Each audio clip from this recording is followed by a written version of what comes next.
Ini yang pertama, marilah kita tundukkan hati dan kepala kita untuk berdoa kepada Allah Subhanahu wa taala. Kenanglah ibu kandung kita. Seolah-olah sekarang tuh hadir 15 cm di depan kita. Itu padahal itu kalau betul-betul menghayati. Bayangkan ibu kita itu mengurus kita ya. Kemudian apa balasan kita? Menyakitkan ibu kandung kita. Nakal, tidak nurut dan sebagainya. Bahkan zaman sekarang itu anak-anak memarahi orang tuanya sudah biasa.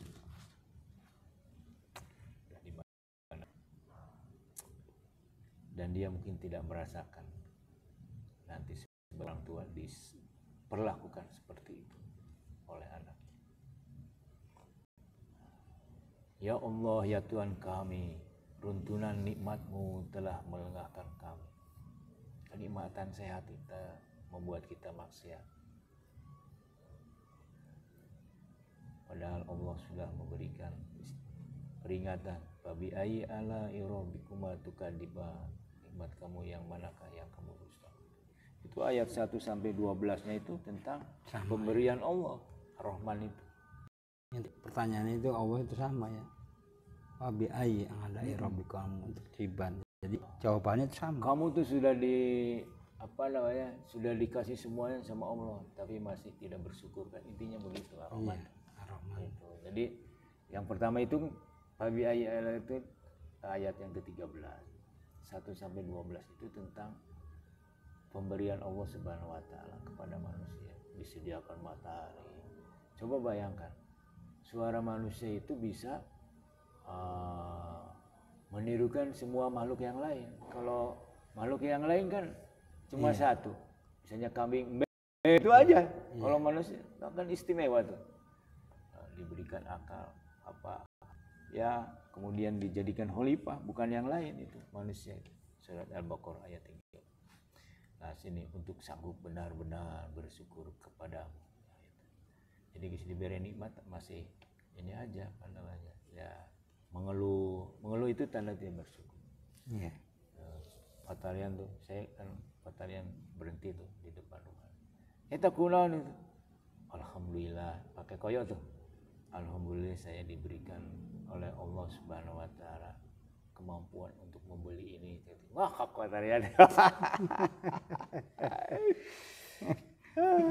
Iya, harus begitu. Meskipun ininya objeknya negatif, harus positif dipandangnya. Ya, kita sakit, alhamdulillah diberikan rezeki untuk membeli obat. Orang yang dagang obat kan dapat rezeki tuh sekian persen berapapun ya. Iya. Gitu. Jadi peristiwanya negatif kita sikapi secara positif. Nah itu namanya bersyukur. Kita tuh belajarnya sama itu, Dian Sastro. Jadi Dian Sastro itu tahu ya, artis. Itu setiap mau tidur dan bangun tidur itu selalu mengingat-ingat pemberian Tuhan yang menyenangkan. Yang tidak menyenangkan diabaikan. Nah ini menjadi di bawah sadar itu, bahwa yang diberikan Tuhan itu semuanya positif.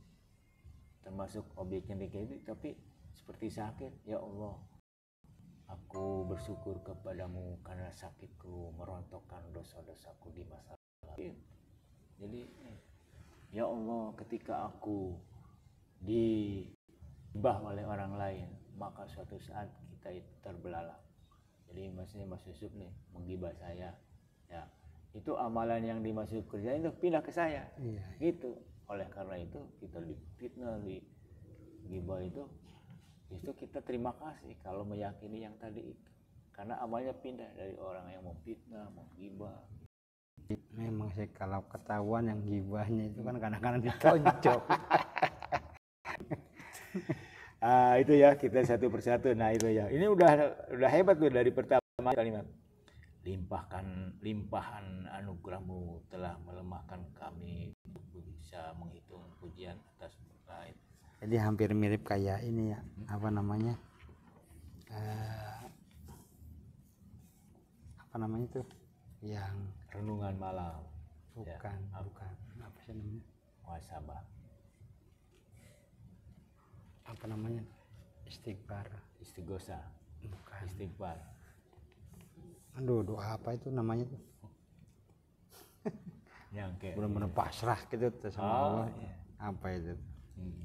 Lupa saya tuh. Ya, nanti ingat ya, iringan karunia-Mu telah menyibukkan kami untuk dapat menyebut kemuliaan-Mu. Nah, sibuk gitu ya, sibuk tapi teringat ke Allah. Nah, itu maksudnya kalimat ini.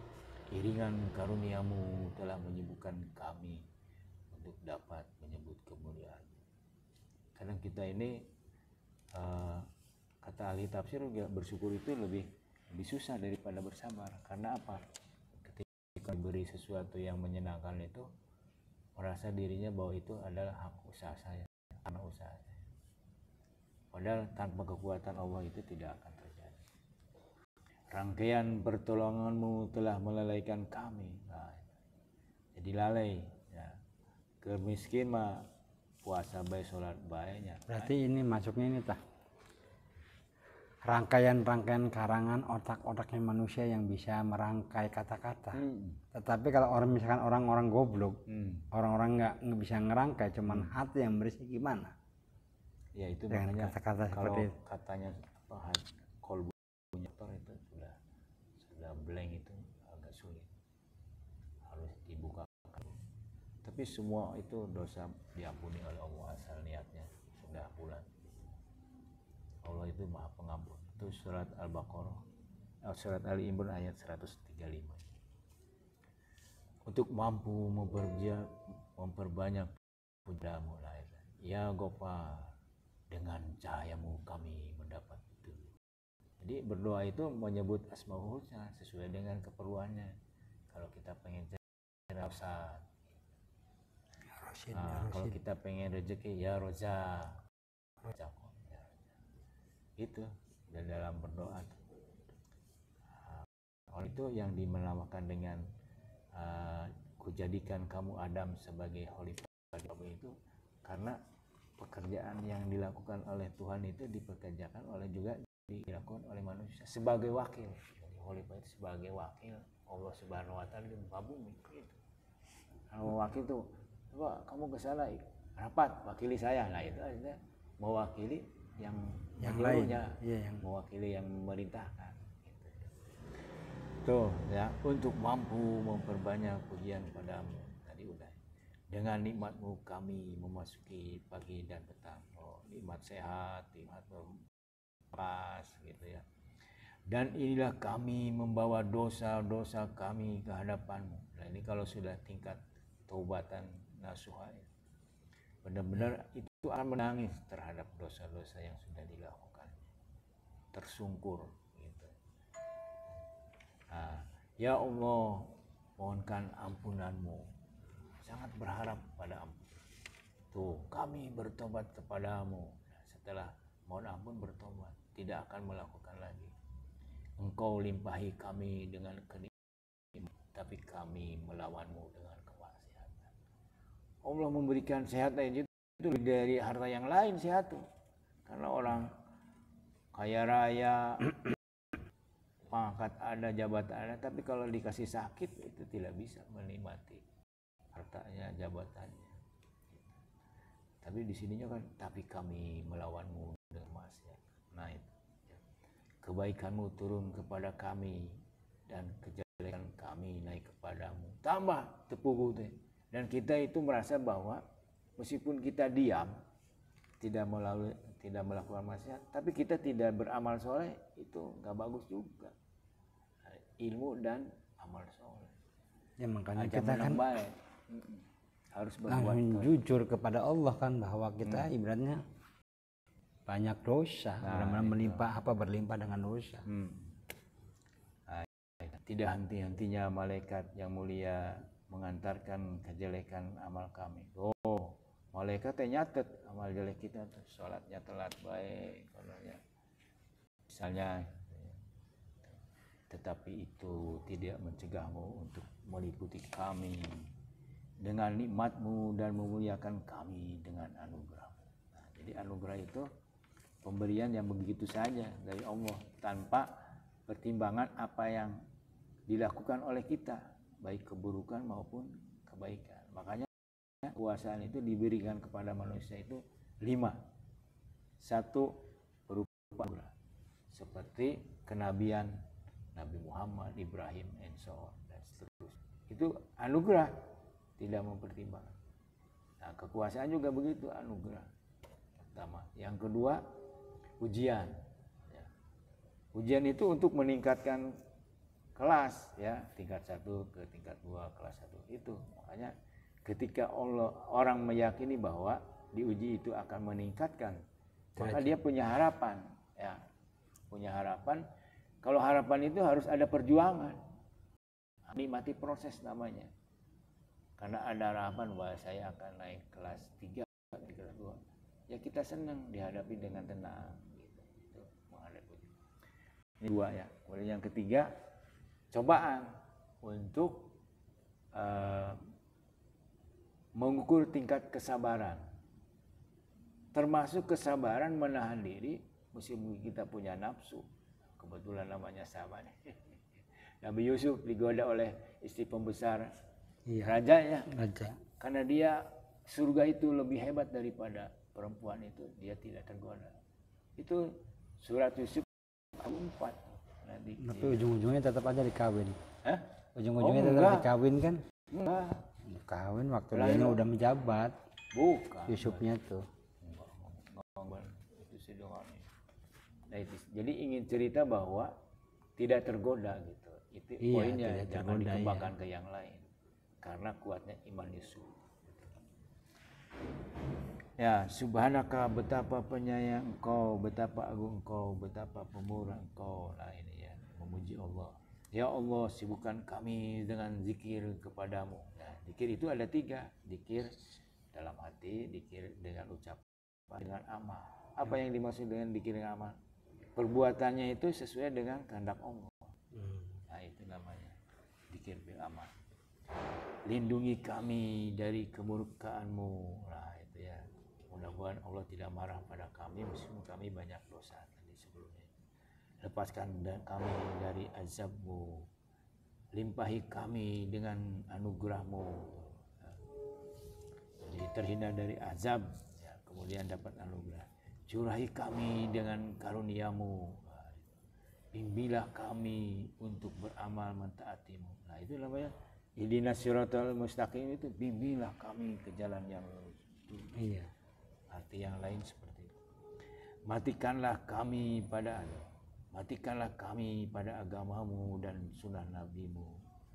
Pada agama itu sama dengan itu yang kalau Jumatan tuh. Ya ayyuhalladzina amanu ittaqullaha haqqa tuqatih wa la tamutunna illa wa antum muslimun. Nah, muslimun itu pada agamamu. Iya. Dan sunnah Nabi-Mu ya. Tanpa sunnah kita tidak bisa melaksanakan sholat. Iya. Nah, itu karena sholatnya bagaimana, ruku sujudnya itu adalah adanya di sunnah Nabi, bukan di Quran. Ya Allah, ampunilah dosa kami dan dosa orang tua kami. Nah ini Allahumma gfirli wali walidayya warhamhuma kama rabbayani shaghira, itu kan. Sayangilah keduanya seperti mereka memelihara kami ketika kami masih kecil. Bagaimana pengorbanan orang tua terhadap kita, berjuang. Lebih mencintai anaknya daripada dirinya sendiri. Balaslah kebaikan mereka dengan kebaikan dan kesalahan mereka dengan ampunan. Bukan dihukum tuh, ya. Mendoakannya tuh, dan kesalahan mereka dengan ampunan. Ya Allah, ampunilah kaum mukminin dan kaum mukminat yang masih hidup maupun yang wafat. Ini mendoakan yang lain. Nah ini azab berdoa bahwa kita itu jangan hanya mendoakan diri sendiri, ya, mendoakan orang lain supaya dikabulkan oleh Allah Subhanahu wa taala. Susulkan kami kepada mereka dalam kebaikan. Maksudnya ketika mati itu kita dalam husnul khotimah. Ya Allah, ampunilah kami yang hidup dan yang sudah wafat, yang hadir dan tidak hadir, laki-laki dan perempuan, yang besar maupun yang kecil. Rabbana, siapa gerangan yang nasibnya lebih jelek dari kami, jika dalam keadaan seperti ini kami dipindahkan ke kuburan. Artinya dalam keadaan berlumur dosa sudah dipanggil oleh Allah. Nah, inginnya kita sudah diampuni dulu nih, supaya dosanya tidak dibawa ke kuburan. Iya. Kami belum menyiapkan perbaringan kami belum menghamparkan amal soleh untuk tikar kami. Nah, itu maksudnya amal solehnya itu belum banyak lah, gitu ya. Nah, sebagai fondasi untuk dapatnya ampunan dari Allah Subhanahu wa Ta'ala. Bagaimana kami tidak menangis, sedangkan kami tidak tahu akhir perjalanan kami. Kita sudah pasti ajal akan tiba, tapi kapannya itu tidak tahu. Nafsu selalu menipu kami dan hari-hari melengahkan kami. Padahal maut telah menyepak-nyepakkan sayapnya di atas Mengapak-apakan, mengapak-apak gitu. Nah, iya, kan malaikatnya punya itu. Sayap. Bagaimana kami tidak menangis bila mengenang saat menghembuskan napas yang terakhir. Kami menangis karena kegelapan kubur, kesempitan lahan, dan pertanyaan munkar dan nakir. Nah, itu ditanya ya ketika masuk alam kubur. Kami menangis karena kami akan keluar dari kubur dalam keadaan telanjang, hina, dan memikul beban dosa di punggung kami. Oh, banyak dosanya. Wajah-wajah kami hari itu berdebu, tertutup kelabu dan ketakutan. Rabbana atina hasanah wa fil akhirati hasanah wa qina adzabannar. Subhana rabbika rabbil izzati amma yasifun. Alhamdulillahi rabbil alamin. Amin.